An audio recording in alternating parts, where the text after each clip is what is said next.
स्वागत है आप सभी का। आपके साथ मैं हूं नलिनी पांडे। धर्मांतरण के जल्लाद भारत के कई राज्यों में फैले हुए हैं।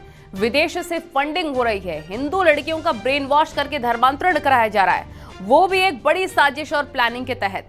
आगरा धर्मांतरण के मुख्य आरोपी अब्दुल रहमान को दिल्ली से गिरफ्तार कर लिया गया है। इसका सीधा कनेक्शन उम्र कैद की सजा काट रहे अब्दुल कलीम सिद्दीकी से जुड़ा हुआ है। खुलासा हुआ है कि सिंडिकेट से जुड़ रहे हर शख्स को अलग अलग जिम्मेदारी दी गई है और धर्मांतरण का नेटवर्क इसी प्रकार से काम कर रहा है। दिखाते हैं आपको रिपोर्ट।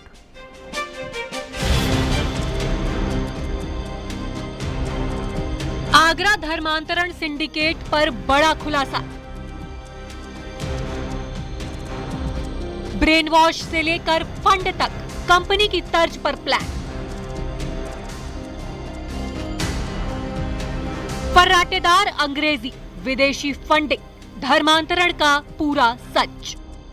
आगरा में पकड़े गए धर्मांतरण गैंग पर नया खुलासा हुआ है। गैंग से जुड़े आरोपियों की गिरफ्तारी के बाद पुलिस को जो जानकारी हाथ लगी है उसे देखकर पुलिस भी हैरान है।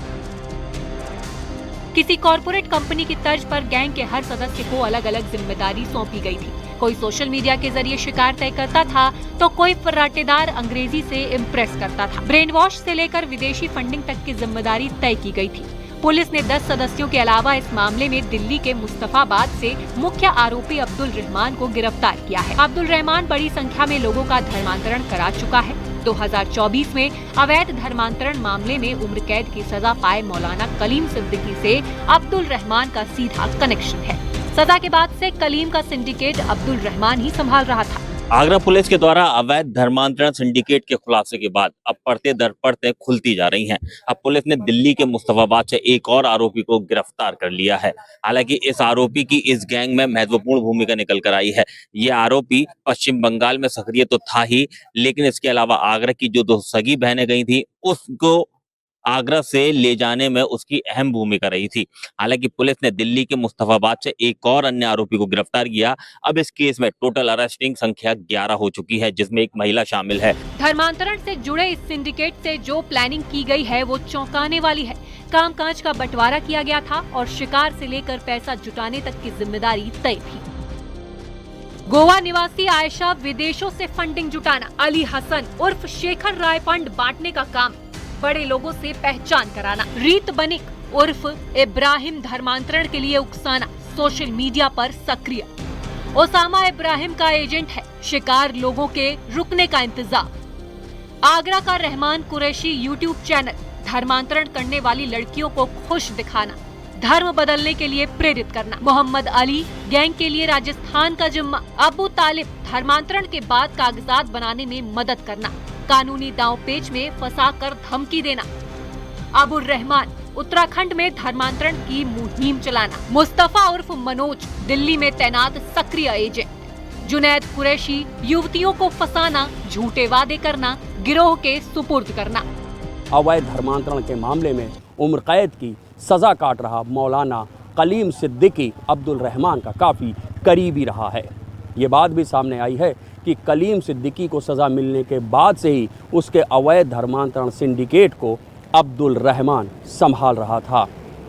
अब्दुल रहमान खुद 1990 में हिंदू से मुस्लिम बना था। यही नहीं, उसने अपने बेटे की शादी भी एक हिंदू युवती से धर्मांतरण कर मुस्लिम बनाने के बाद करवाई थी। आगरा के सदर थाना क्षेत्र की रहने वाली 2 सगी बहनों की तलाश के लिए पुलिस कमिश्नर ने 7 टीमें बनाई थी। दोनों बहनों के बारे में जानकारी जुटाकर उन्हें बरामद कर लिया।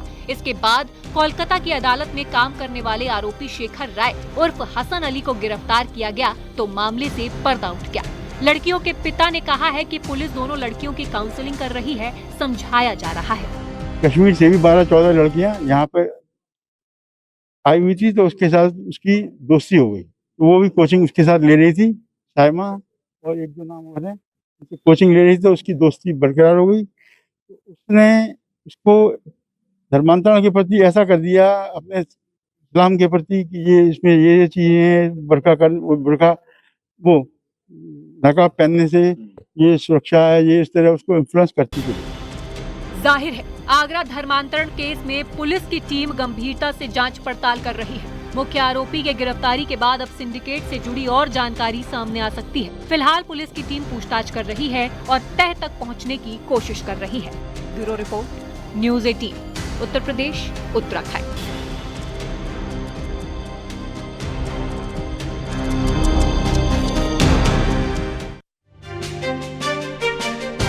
तो यूपी के बलरामपुर में चल रहे अवैध धर्मांतरण के खेल में एक और बहुत बड़ी साजिश का पर्दाफाश हुआ है। छांगुर बाबा के सिंडिकेट से अब भगोड़े इस्लामी प्रचारक जाकिर नाइक का नाम जुड़ रहा है।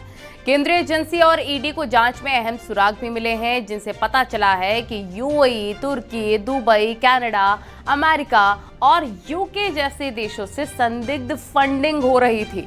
इसी से जुड़ी एक रिपोर्ट आपको दिखाते हैं।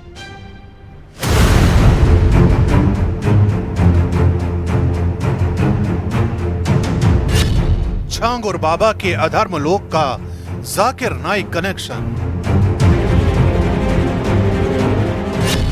जांच एजेंसियों के हाथ लगे जाकिर नाइक से जुड़े सबूत। यूएई से यूके तक धर्मांतरण के लिए फंडिंग का नेटवर्क।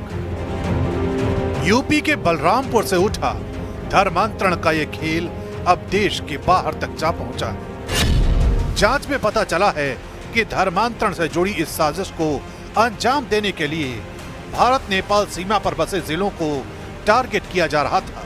यहाँ गरीब और अनपढ़ लोगों को लालच, डर या भ्रम फैलाकर धर्म परिवर्तन के लिए मजबूर किया जा रहा था और इसके लिए फंडिंग आ रही थी विदेश से। यूएई, तुर्की, अमेरिका, कनाडा, यूके और इस्लामिक देशों से। आयकर विभाग ने फरवरी में ही संदिग्ध ट्रांजैक्शन के सुराग गृह मंत्रालय को भेजे थे, जिसके बाद अब इस पूरे नेटवर्क में एक नया नाम जुड़ा है, भगोड़े इस्लामी प्रचारक जाकिर नाइक का।